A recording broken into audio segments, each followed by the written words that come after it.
Fala pessoal, inaugurando aqui o nosso módulo 3, o módulo que trata sobre liderança, com a nossa aulinha 1 aí de liderança para projetos. Lembra que liderança é um dos lados do triângulo lá de talentos do PMI, beleza? Ou seja, um conjunto de habilidades que você precisa apresentar para conseguir ser um gerente de sucesso. Tranquilo? Tem tanta importância quanto o módulo anterior em que nós falamos aí amplamente, de maneira exaustiva, sobre técnicas de gerenciamento de projetos. Assim como também falaremos no próximo módulo sobre gestão estratégica de negócios. Essas coisas têm a mesma importância. Legal? Vamos lá, então.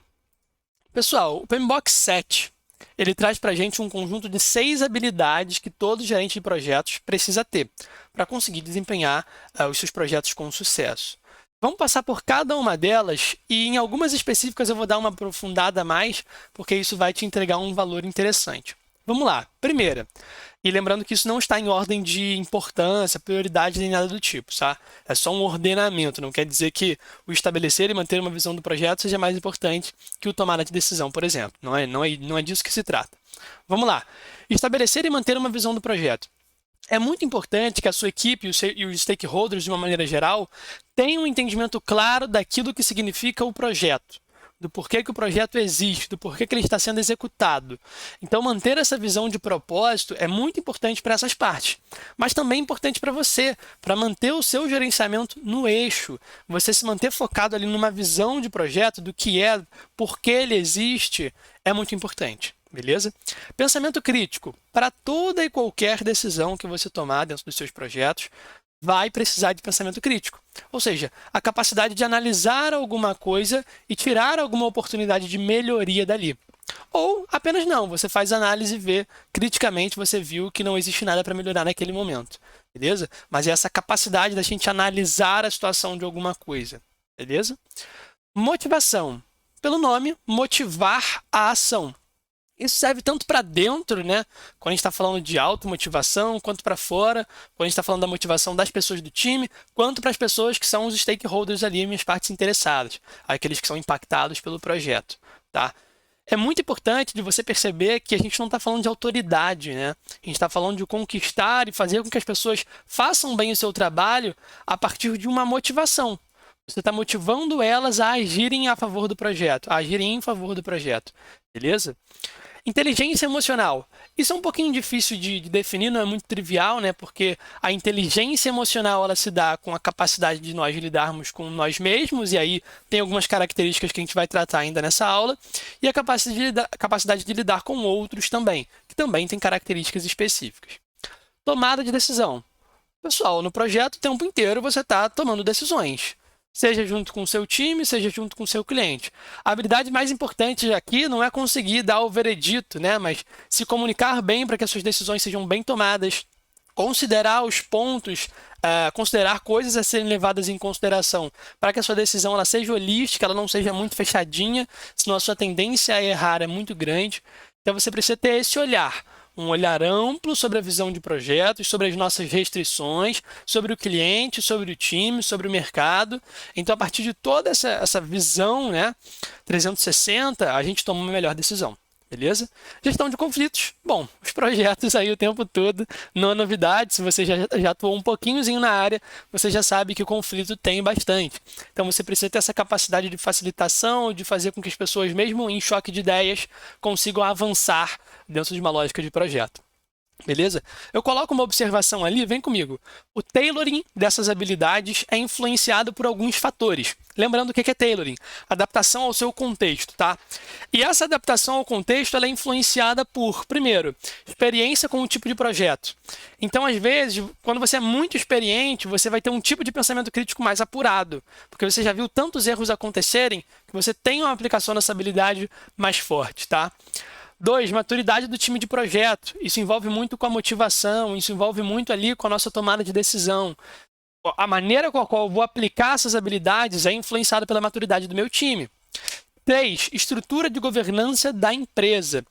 Por exemplo, quando eu for tomar uma decisão, a depender da estrutura de governança da minha empresa, eu preciso consultar várias partes antes de fazer isso. Legal?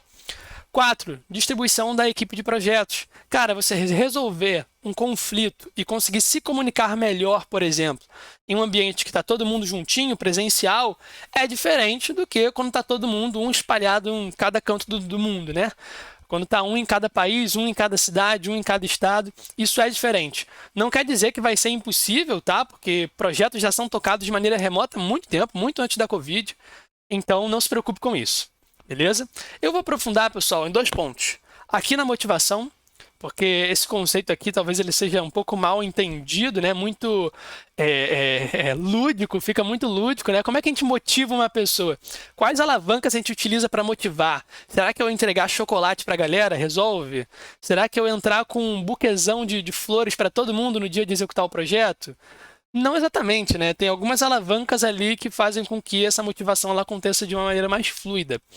E a inteligência emocional, como não é nada trivial de ser entendida, eu vou tentar colocar para você aqui em mais detalhes, tá? Primeiro, começando aí com um papo de motivação, estou usando como base para trazer esse conteúdo aqui nessa parte, o livro Motivação 3.0. É um livro referência aí na temática, tá? Do Daniel Pink.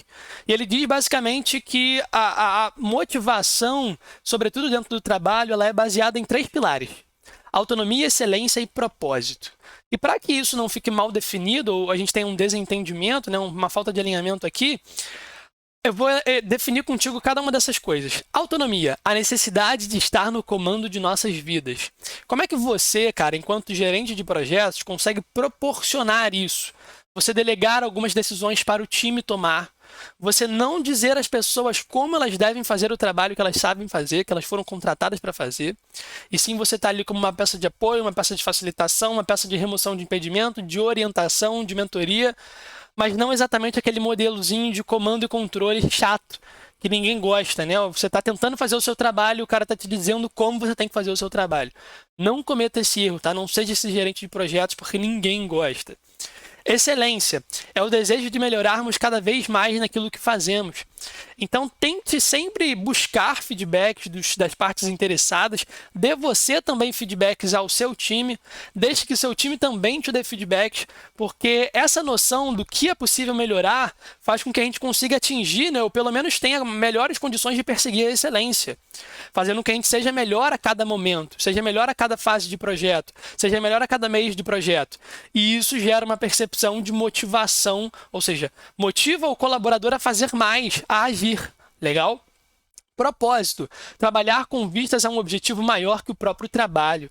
Aí está a importância de você apresentar uma boa comunicação dentro da gestão de projetos, fazendo com que o seu time entenda o que está fazendo. Finge que você tem uma equipe com 4 consultores ou consultoras, executores, analistas, não sei como é que você está chamando aí na sua região, tá? Isso é pouco importante, mas 4 pessoas que fazem efetivamente o projeto. Pegam a mão na massa lá e fazem. Se essas 4 pessoas, elas estão ali só nas atividades, cara, é muito difícil dessa galera conseguir enxergar propósito de trabalho. Porque elas estão com uma parte muito pequenininha do projeto, cada uma, e está muito ali naquele dia a dia, mexendo só na planilha, fazendo uma análise, imputando fórmula, rodando um código. Então, isso não motiva ninguém. Você precisa dar um senso de propósito, conectar o propósito do projeto, o propósito da organização, o impacto do projeto com o propósito individual dessas pessoas. E para isso você precisa refletir sobre o propósito do projeto, descobrir, conversar com o cliente e conversar com o seu time também, para que você consiga ter esse jogo com eles, beleza? E lembrando, pessoal, motivação, embora existam esses 3 pilares, né, funciona diferente para cada pessoa, tá? Você não pode tentar tratar todo mundo igual, tentar motivar todo mundo da mesma maneira. O trabalho de motivação dentro do gerenciamento de projetos, ele é um trabalho praticamente individual em muitos lugares, né? Em muitas formas.